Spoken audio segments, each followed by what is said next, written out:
If you liked this episode of the Hockey IQ podcast, please leave a like, a comment, and especially review our podcast. If you truly listened all the way to the end and you're listening to this right now, you enjoyed this episode. Please go and give it a 5-star review. That helps us out more than you know. Thank you so much and look forward to the next one.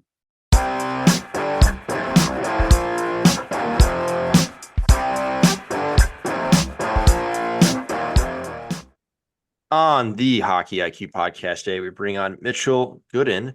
Mitchell here is a excellent youth coach in Columbus, Ohio, the best city on earth, easily the best state anywhere. It doesn't matter in what universe. So, Mitch, glad to have you on. Yeah, great. Thanks for having me. I'm real excited to get to talk about what is, in my opinion, one of the most underutilized tool at the disposal for players and coaches, that being video review and the use of quality video review. Well, let's start with your training. If I remember correctly, you're an accountant by training. How does that affect how you live your life and go about your business? Well, it definitely makes me a numbers guy, that's for sure. I think you know, being constantly surrounded by numbers, Excel spreadsheets, it's always been something that I've been drawn to, and especially in the sports sense. I'm big stats guy, big advanced analytics guy all through even growing up in college. I love looking at the players' advanced stats, and that's kind of led me to, developing some of my own metrics that I go by when I'm working with players, trying to find those areas of improvement that might be a little bit unconventional, but I think there's a lot of value to be found in the advanced numbers, and there's a balance, right? I know sometimes it seems like a war between analytics and what people call the eye tests, but I think reality is a good mesh of both. I think you can find a lot of value in analytics, but also, the games are played. You're not playing the games on a spreadsheet. You have to go by the eye test. But I think sort of meshing those and knowing how to mesh those, how to find value where you need to find value is really important as a coach, and especially a developmental coach in a youth level. All right, I got to know, what are the metrics that you've created? Because for me, like, I'm always looking at, okay, how are we handling one-on-one battles? Like, we need to be winning those more often than not, especially if you're playing defense. Like, if you're getting toasted, maybe it's time to find a new position. Mhm. And number two, of like puck touches. Are we talking about bad puck touches? Are we talking about kind of, I call the push or the average puck touch?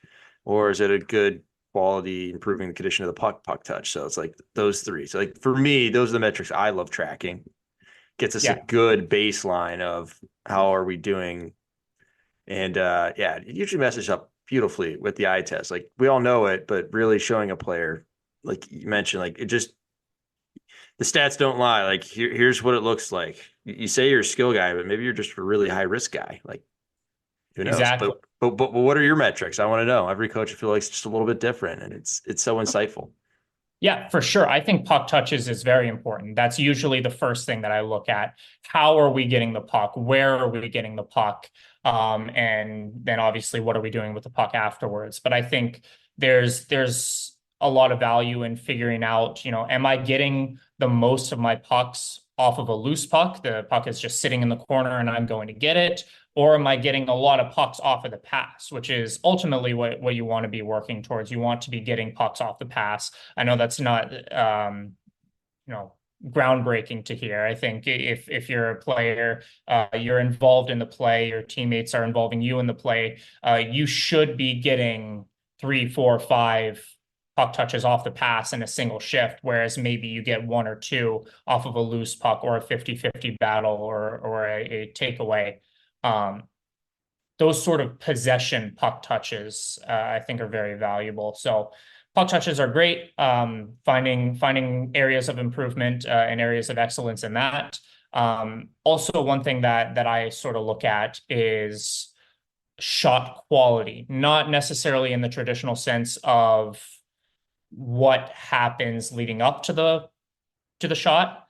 I think when you're tuning into a broadcast, and they're talking about high quality or high danger chances, those are almost ultimately referring to where on the ice they're being taken.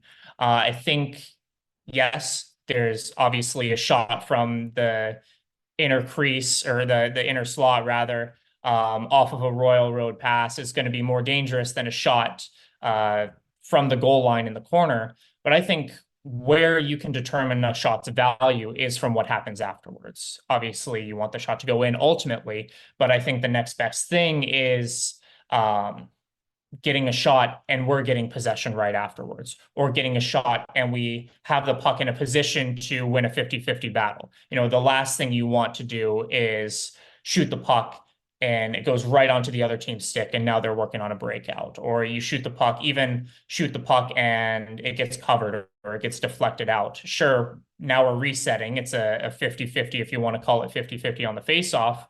But the play stops, everything slows down. It's, you got your shot on net, but how much quality was really there if now we're just right back to a 50-50 battle. So that's kind of, there's certain numbers that I've kind of developed in that. I'm not going to give out my full program with that.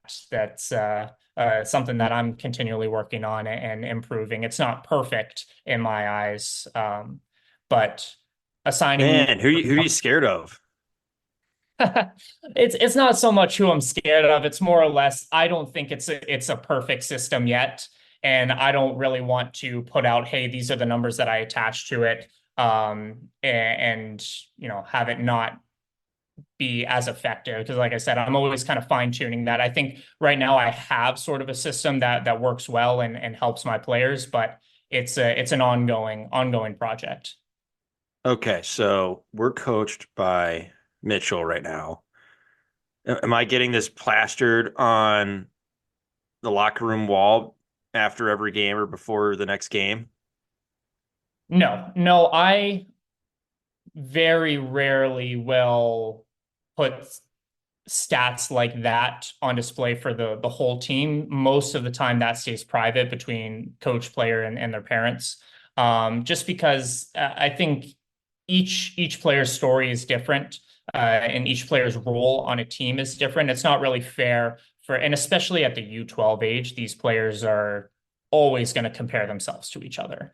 And, especially at the U12 age, I think you're very prone to having maybe one person get 20 high quality chances a game, and then you're getting 5, 6, 7, 8 players that are lucky to get one. And, that I think putting it up in the locker room is a recipe for creating a divided locker room. So I think for the most part, I like to kind of keep the stats private between coach and player. We have our plan to move forward. We have our tools in place to work on you specifically. We don't need to worry about Johnny, who's just goes out there and scores a million goals. All right, so we need some hitting stats for our grinders. Okay, Yeah, I got to add those in. definitely. Block shots too, while we're at it. Yeah. Sounds good to me. Oh yeah. Awesome. All right, so there's clearly a desire with you and the program you're at to help players improve, not just on putting together. And you said this really well before we hopped on. Was like, it's more than putting together a great team. It's about helping the players improve themselves, which ultimately, like, what is a team? It's a collection of people working towards a common goal. Correct. If you make the Yeah. players better, you're clearly going to make the team better. So give us a little approach maybe of the program you're at, and some personal feelings about this stuff. Yeah. So where I'm coaching, I think at a youth level in general, these players are just trying to get better at hockey. You're trying to set them up for whatever's next, whether that be playing high school. Maybe these players are looking to go and play juniors somewhere. Maybe these players are looking to go and play college somewhere.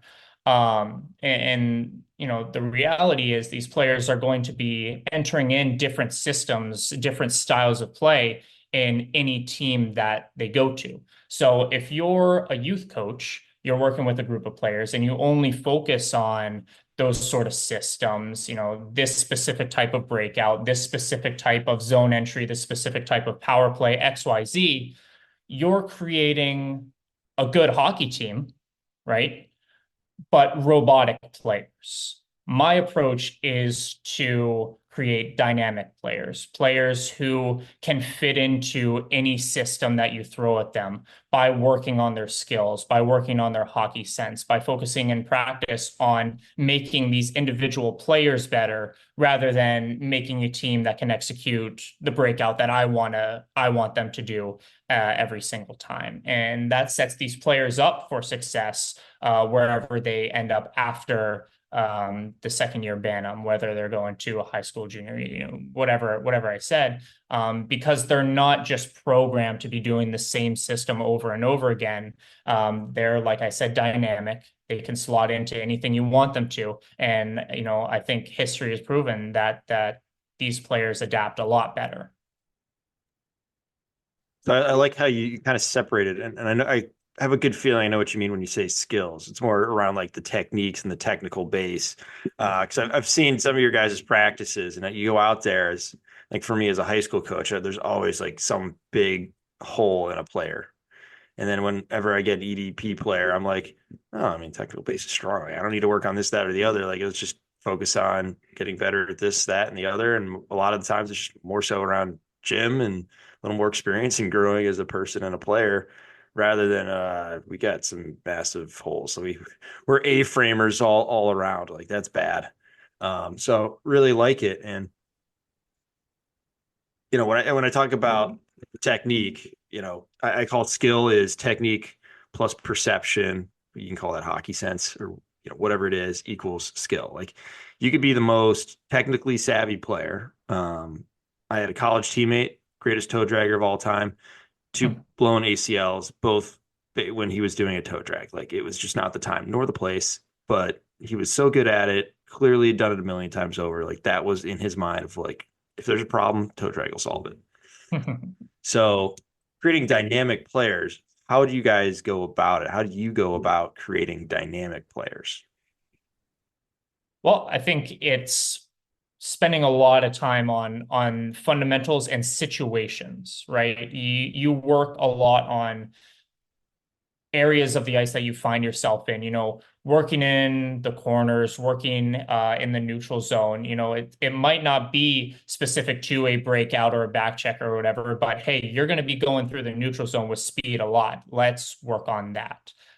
Specific to, like I said, fundamentals, I think we spend a lot of time really making sure these players can feel and get a good sense of their edges. I think not a lot of players and not a lot of coaches spend that much time working on the edges when it's, the most important part. I think every skill that you could possibly learn in the sport does come back in some sort of a sense to edge control, being able to feel your left outside edge and being able to dig in on that, being able to feel your right inside edge and balance on these individual edges. It's not a quote that I have come up with, but a very good hockey mind has said this in the past, that good players can play on one foot at a time. The best players can play on one edge at a time, and they're cognizant of that. They can always feel what edge they're on. They're controlling that edge, and really all skill development comes back to that.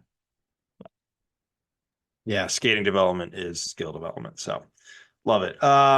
Curious, when we're talking about skating development, are you putting 4 lines on the goal line, going down, and then coming right on back after you talk to him for 2 minutes in between? Yeah, I love it. I think there's so many things you can do in that sort of format. So I know that the program you're with isn't all about games. So can you tell us more about that? Yeah, sure. I think in our program, the approach and sort of the mantra from the start is the games are a showcase for the skill. The games are, these sort of areas of your hockey season where you can show the coaches what you learned and, provide these steps forward for the coach to realize areas of improvement. Yeah, it's great to win games. It feels good for the kids, but I think our coaches do a really good job at all levels of making sure the kids recognize that, we're not going to go out there. I'm not just going to play the best players because we need to score a million goals. I want to play everyone. I want to make sure that everyone gets into situations to use the things that we've been working on. And it's somewhat of a cliche, but it's all learning experience, whether we're winning or we're losing. We're all showing the skills that we learned in these situations and finding areas that we really need to improve. I love that shift in mindset, and I know it's a lot of work from a leadership standpoint of shifting the mindset of thinking, we got to win games to games are just simply a showcase of practice. Like the prioritization is on practice. Like you may not have a game on the weekend, but you might have two practices on the weekend instead. Like that is a realistic situation where, again, we're building those foundational skills, and something that I really appreciate about what you guys do, because realistically, we need a much, much higher practice to game ratio, especially at the youngest of ages, than anything else. Like it's underserved so much. Like we practice during the week, we play games on the weekend. Well, why not throw in a practice on the weekend? Like what's the issue here? Exactly. Oh, I lost you. So something you mentioned that I really want to dive into is around, and we kind of mentioned it because I was talking about A-frames earlier, but good players can play on one foot. Like one of my biggest pet peeves as a coach are players that they have to move to move. So I'd love for hearing your 2 cents on skating and being on one leg and the importance of that rather than the opposite. Like I've seen NHL prospects that are literally A-framers, like good players per se, but it hurts your upside immensely.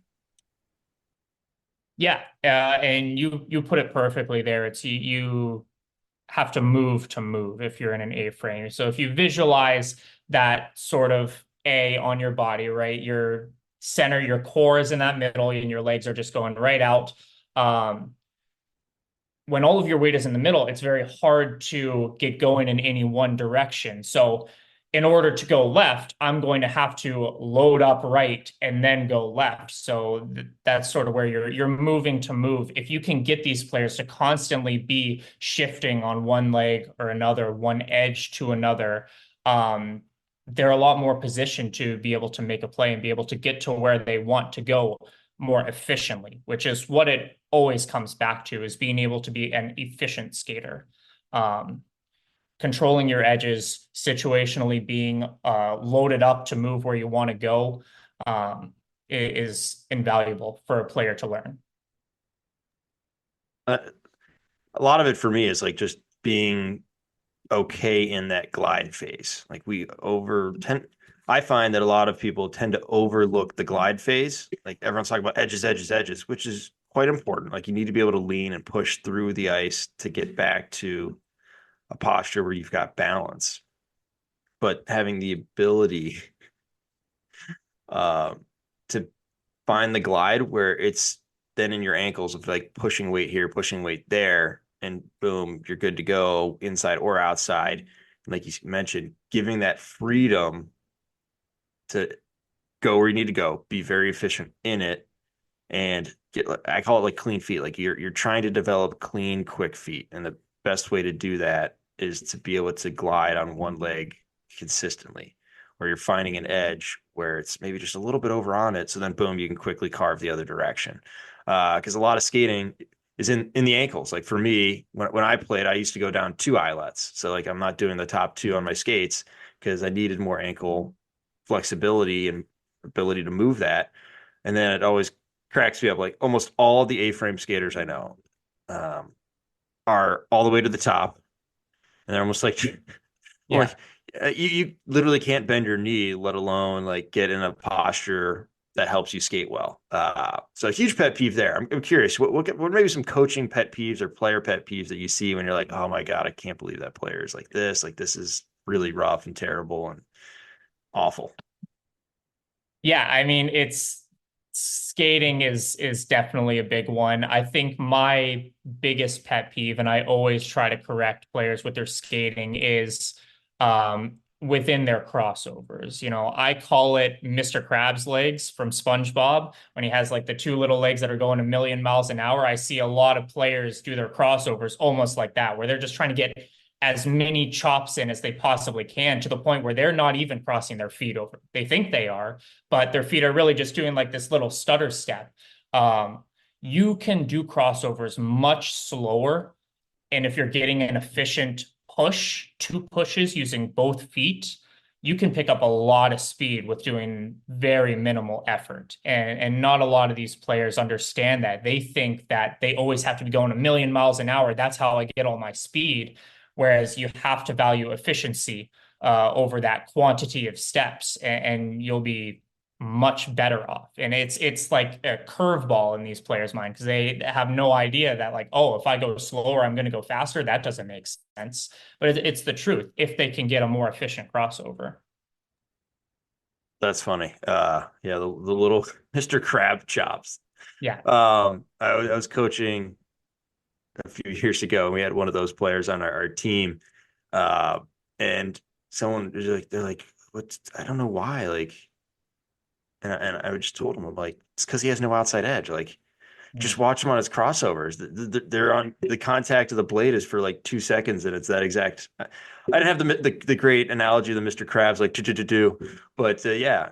And then as soon as he saw it, he's like, "Oh my God!" Eyes opened. Like, yeah, kids never developed an outside edge. And the one thing I love that you mentioned was around like slowing it down. How many players, and we can see it as you get the eye for it, but most people, players, talent evaluators, especially, don't understand bad form being masked by someone going faster. Like you slow it down, you can't mask bad form, bad posture. So really, a lot of the key to great skating development for me is literally like slow it down, and that's constantly what I have to like fight.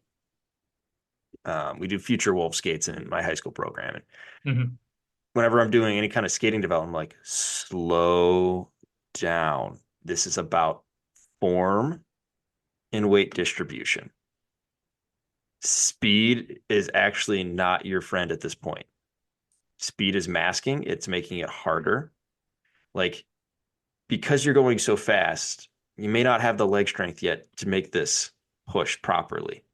But you slow down, now we can at least get the form. And as you age and natural development and gym work come in, you're going to skyrocket in your ability to develop. Like you're building those foundational pieces, those skills that last, the skills that transfer and allow for that strong base.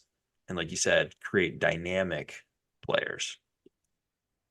Yeah, and just to go off of that, that's you see that all the way up in the NHL level. Like, how many times have you've been watching a game, you see a player skate and you say, oh, it looks effortless for them, but they're the fastest guy out there on the ice. And vice versa. You see a player who looks like they're working their absolute hardest, but they're really not going anywhere. It all comes back to that inefficient stride. Like, a player can look like he's working harder than anyone on the entire ice. And some coaches, see that and they like it. They say, oh, he works hard. He's a workhorse out there, when, in reality, he's making it so much harder on himself by having that inefficient stride. All right. So you coach high school hockey as well. I'm curious, what are the big differences? What are the problems that you see at each level between U12 and high school hockey? Because obviously there's a massive amount of change that happens in a human between those 2 years. Yeah. Well, players' personality aside, obviously there's quite a bit of puberty in between a 12-year-old and a senior in high school. I think the biggest challenges that you see is, kind of relates to what I was talking about earlier, is when I get a player at the U12 age, they're very relatively new to the sport. Sometimes they've been playing for, a number of years if they started at might, mini might, and worked their way up through squirt. But I get a lot of players at Pee Wee where this is their first year playing. And, sometimes you get these athletes who it is their first year playing hockey, but they're athletic enough to be able to pick it up pretty quick. Those are almost the best sort of players that you get to work with because they have no conception really of what to do on the ice, and you can really mold that with them. The trade-off in high school is you will a lot of times get these players who have been playing for 8-9 years, and if they have been coached by coaches who put them in a system who don't prioritize or even touch skill development, these players are not only very inefficient hockey players, but they're inefficient hockey players and they're set in their ways. So they've developed all of these bad habits over time. So now you have to spend a lot of time correcting these bad habits before you even get a chance to do what you really want to do in your skill development and make them the best players that they can be. So there's a lot to be said about bad habits finding their way continuously up. Or another one of my pet peeves is that player that found success early in their career at X, Y, and Z. I think the easiest one is just like speed. I'm just faster than all the kids, and then the other kids catch up, or like the gap shrinks, and that's no longer a competitive advantage, and they are just completely lost. And what do I do? mm-hmm. And it's like, stop skating as fast as you possibly can up the wall. Like, can we try anything else? Nope, we're just going to keep going back to the same well over and over and over again. Yeah, and that even goes back to the coaches at the youth level. I think a lot of times teams will have one or two players like that who are just that much faster than everyone. Maybe they go down and they score, every other rush because they are faster and more skilled. I think a lot of teams get stuck in this area of, oh, he's fine. He doesn't need any extra work. He can skate circles around everyone. Just let him go do that. I'm going to work with the players that need a little bit more development. What often happens with those players who were good at the Pee Wee, even Bantam age, because they were that much faster, they end up plateauing because they're not learning anything new. They're not being pushed. They're not being put in positions to fail. So they top out, and you see that once they get to high school. They come in as a freshman and they're like, I have scored 70 goals every year as a Pee Wee and Bantam. Now I can't get anything going. It's like, well, you play, I don't even want to say a one-dimensional game. Like, you only have one tool in your toolbox.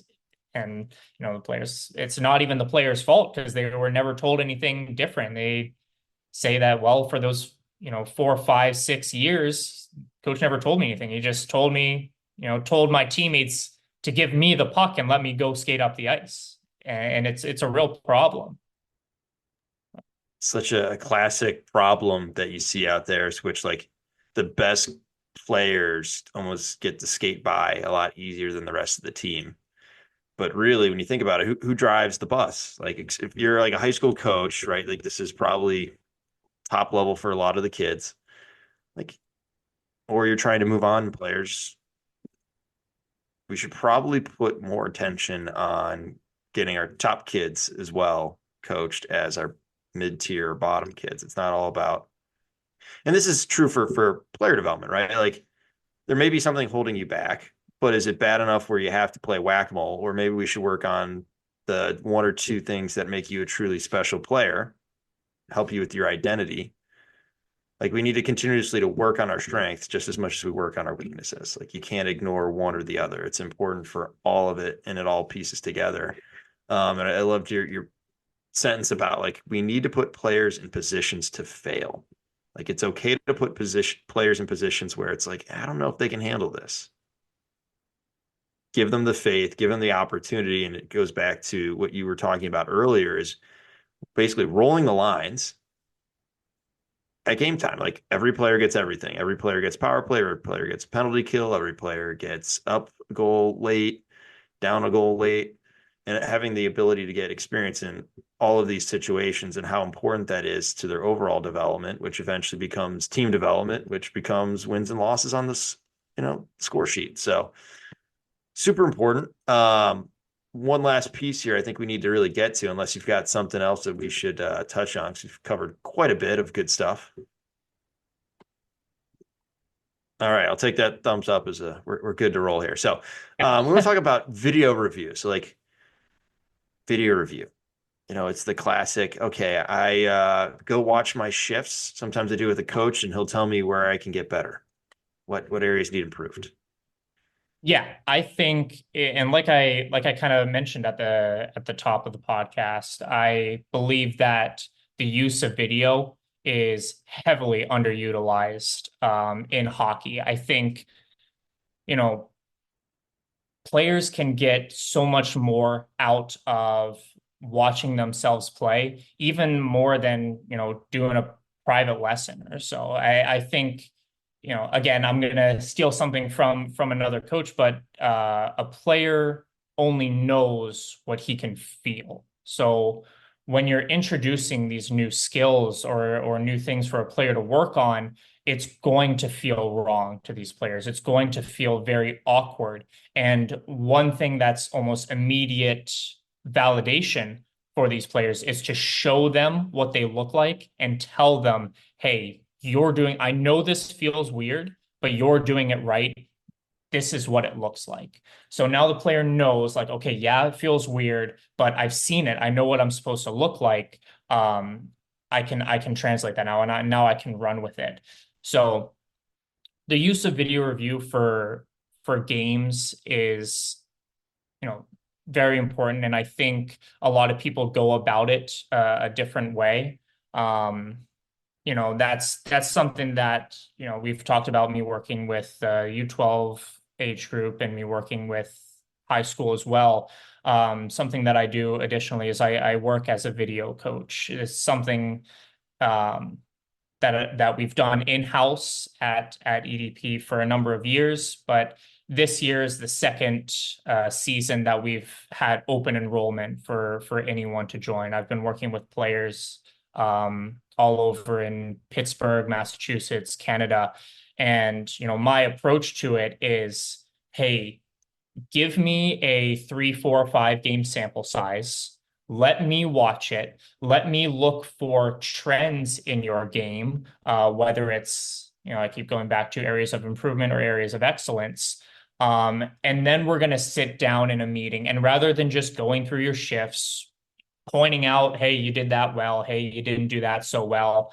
I'm going to show you these categories of your game in the form of 10, 12, 15 clips, and really walk you through what you need to be doing better or what you can improve on that you do well. I think, it's worth it to these players to be able to get that sort of attention in these private video sessions. And it makes the players a lot more like they're learning a lot more, even if it's 1, 2, or 3 points. You show them this area of their game 12, 15 times, they're going to be able to pick up on that, and they're going to recognize that in the game. And that's something that, I pride myself in is these players that I work with do show improvement in as little as 1 meeting. So I think, players who are really driven and want to reach the next level in hockey, whatever that is, even if that is, I want to make my high school team as a freshman. I think getting a video coach is a no-brainer. I know a lot of players will get coaches for private lessons, which private lessons are all well and good. It's so limited doing a private lesson. You're limited by your ice, whether that is ice time or ice space. You're limited on the things that you're able to do. In a private lesson, you can't emulate a 5-on-5 game unless you do get 9 other players out there, and then it's, hey, I'm only working on this 1 player, but hey, you 9 just play a normal game. It's a little weird, and like I said, very limiting. So I think a great substitute for that is getting a video coach, being able to look at your games and find out what you can do better from that sort of review. I like the analysis of showing them what correct looks like, even though it may feel weird. And you've touched on this a few times. I don't think many people pick up on it around the like getting players to have a feel for the game, getting a feel for the techniques, getting a feel for your body, weight distribution, etc., edges, all that. And the importance of not just us telling the players, but also pulling from the players and helping them get introspective and becoming their own best coaches over time, where they like you still need someone outside of you, right? Like it's very hard to know all of your faults all of the time and all of your greatness all of the time. Like it's very tough to get an accurate self-assessment. Obviously, the best people at whatever they do have a great self-assessment. Getting players to have that feel and have the process in place where they can get to that point where they can feel through things or feel like, that feels correct, even though it may feel weird, but it is correct because of X, Y, and Z. How can coaches best go about helping players develop feel, whether that be through practice or through video? Yeah, well, I would say to do both. I think one thing that we do in our program is we do bring cameras out on the ice for practice. That's an iPad. You can use your phone. Everyone's got a phone you can use to be able to see that, because I think these players, especially in a practice setting, are in the mindset of, oh, I'm learning, I'm picking up on these new skills, I'm trying something new. I need to get a feel for that.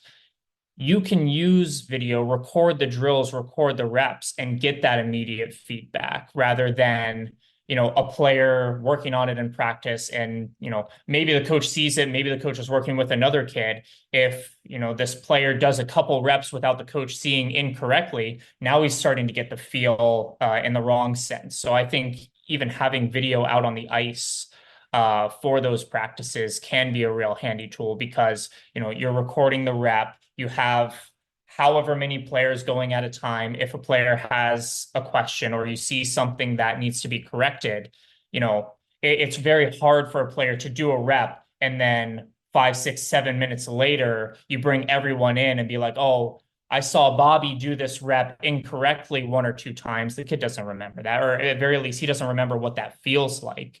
If you can watch it happen, immediately call the kid over or call the group over, show them on the screen what that rep looked like, what needs to be improved, they get that immediate improvement, that immediate feedback. But I think there's other things that are very important with developing skill. One thing that I sort of go back to and I sort of relate to is with personal trainers in the gym. I think one thing that a lot of personal trainers do is when you're about to do a rep, when you're about to do a workout, trainers will put a finger on the muscle that you're really working out. It's like, hey, when you're doing this rep, you're going to feel it right here. That's how you know you're doing it right. I think there's a good transfer for that in hockey. When we're working on a skill that maybe uses a specific edge, I'm going to tap that player's outside edge. I'm going to be like, hey, you're going to load up right here. Or when a player's shooting, I'm going to, tap my stick on the part of their forearm that they really want to use as a piston.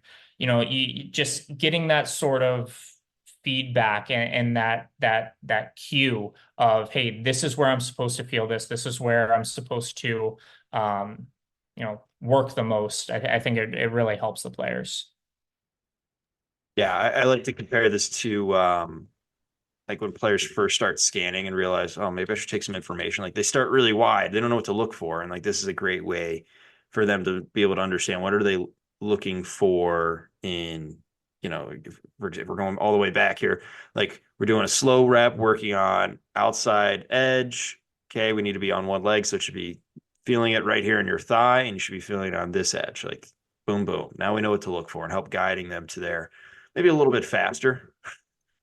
Yeah. So they're actually seeking the right stuff. Like they're like the experts have enough reps and experience to understand like what is noise versus what actually matters.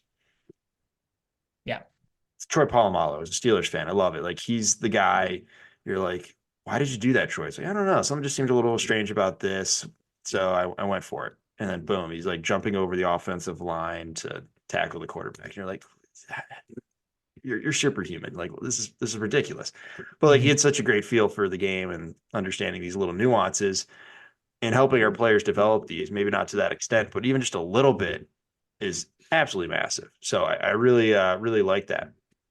So going back to the video a little bit, you start with the program, like anything. A lot of it tends to happen on the coaches, right? Especially with youth learning compared to adult learning. Adult learning, you've got a lot of experiences to pull from. We can pull a ton of stuff. Youth, you kind of, one, you got to give them the language. They don't have the language yet. And two, they're building up these experiences. So there's got to be through that process where it shifts from coach owning it, like the guy, to being the player owns it with the help of the coach guiding and pointing things out and helping refine and keeping them on a good path. So how has that evolved and how have you evolved over time in this process? Yeah, it's a great question. I think dialogue with the players is essential. Being able to pull a kid aside after a rep and just say, "Hey, what did you see on that one?" And then these players are at first going to be, "Oh, I don't know. I just did what you told me to do." It's like, "Oh, well, you did it wrong." And but they have no idea why they did it. So I think in that sort of sense, calling players out, not in front of the group to try to embarrass them, but bringing these kids aside, having that sort of dialogue with them, get them talking about what they did, what they didn't do, and giving that sort of positive reinforcement in that way, really helps with these players to be able to develop their own sort of way of learning. Because now, maybe I don't want to say they're on edge, but now they're paying a lot more attention to what they're doing because, if coach brings them aside and says, "Hey, what happened there?" They're going to actually have an answer, which benefits them even more because, like I said, they're paying attention to what they're doing. They're learning. They're having that sort of extra attention to what they're doing rather than just mindlessly going through the reps just because coach said to, because practice is an hour. We're doing this drill for about 15 minutes. Then we're going to go do another drill for 15 minutes. And then if we're lucky, I'm going to be able to do a game at the end of practice. You have that dialogue with them. You talk with them. The first couple times might be awkward. The kid might not have an answer for you, which is completely fine, but you stay consistent with that. You continue working with them. Eventually, it's going to be, I didn't even see the rep. A player comes up to me and will, seek me out and say, "Hey, coach, I don't know if I'm doing this right. Can you watch me a couple reps and help me out?" And they say, "I'm feeling this way. It's not really going well. I'm trying to do what you told me to do, but the play isn't really working. Can you watch and help me?" And then you're golden. Then this player is in a position where he's very ready to learn. He's thinking about the drill, really, what are we trying to accomplish with this drill rather than I'm going to do my rep and wait for the next one. And it sets these players up for success, really. I find that the players that can reliably do that and want to have that discussion with the coach are always going to be the players that end up having a lot more success. Yeah, because there's more intentionality there. And how do we help develop that intentionality? And one of the things that is always another one of my pet peeves is when assistant coaches just hang out over by the boards doing nothing rather than sprinkled all over the ice in with the players, asking them questions, giving them maybe some pointers, like, or you've got that player that just wants to go as fast as they can down the wall. Like, you have to go through the middle of this rep, or how else can you accomplish this without going down the wall? These types of things where they're, getting the players thinking and not just, like you said, mindlessly doing the same thing over and over again. So I love that. Curious your thoughts on whiteboards and whistles. Big fan, not a fan, and why? I think there's a place for it. I think on the ice for practices. I don't use whistles. I know not really any of our coaches do. I think it, kind of, I don't know. There's psychological reasons of using a whistle creates sort of an artificial barrier between you and the kids. They're programmed to hear the whistle, you got to go. I just like talking. It's more of a personal preference for me. For using boards, I think there is a time and a place for it. Like, in games, I think you almost have to have a board out there on the bench to be able to draw up things because maybe you don't have that video, you don't have the immediate feedback that you would get from it. So you're using the whiteboards there. In terms of practice, using a whiteboard, I think it is always more beneficial to have players or sometimes coaches, if you need to, demonstrate the drill for everyone rather than drawing it up on the wall and saying, all right, break, let's go.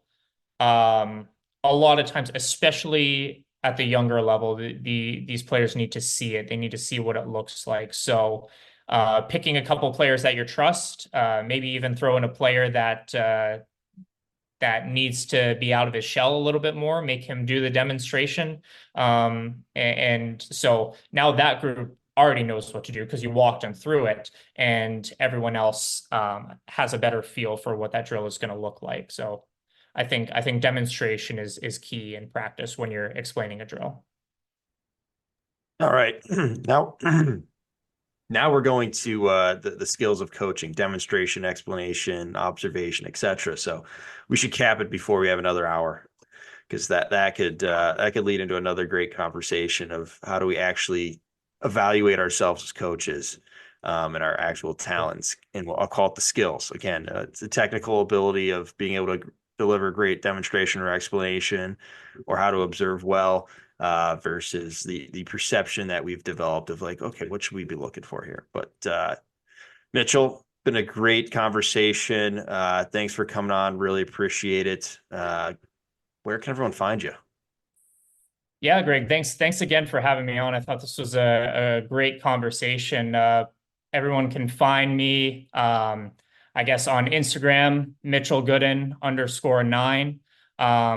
Obviously, I spoke a little bit earlier about doing video review. I think I would be remiss if I didn't say that enrollment is open for that for this season. I think that, if listeners are finding out a dedicated hockey podcast, they probably know the game pretty well. They're either, players trying to reach that next level, or maybe a parent with a player that's trying to reach that next level. So I think it's the perfect spot to be able to say, if you're looking for a video coach, I think we offer the best in the business. So you can reach out to me, Mitchell Goodin at yahoo.com, for questions on that if you want to enroll in our program and get some quality video coaching for this upcoming season.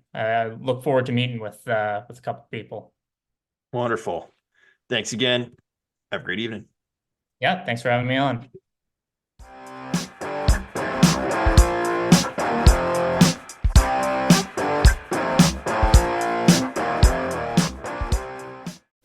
That concludes this week's episode. Thanks for joining us here at Hockey IQ. If you haven't already, take a quick moment to hit that subscribe button, give us a thumbs up, and drop a review. If you want to be a great teammate, even recommend us to a friend. You can follow us at Hockey's Arsenal on Twitter and Instagram. Check out the website, hockeysarsenal.com, where you can subscribe to the weekly newsletter. You won't regret it. Catch you beauts here next week for a brand new episode.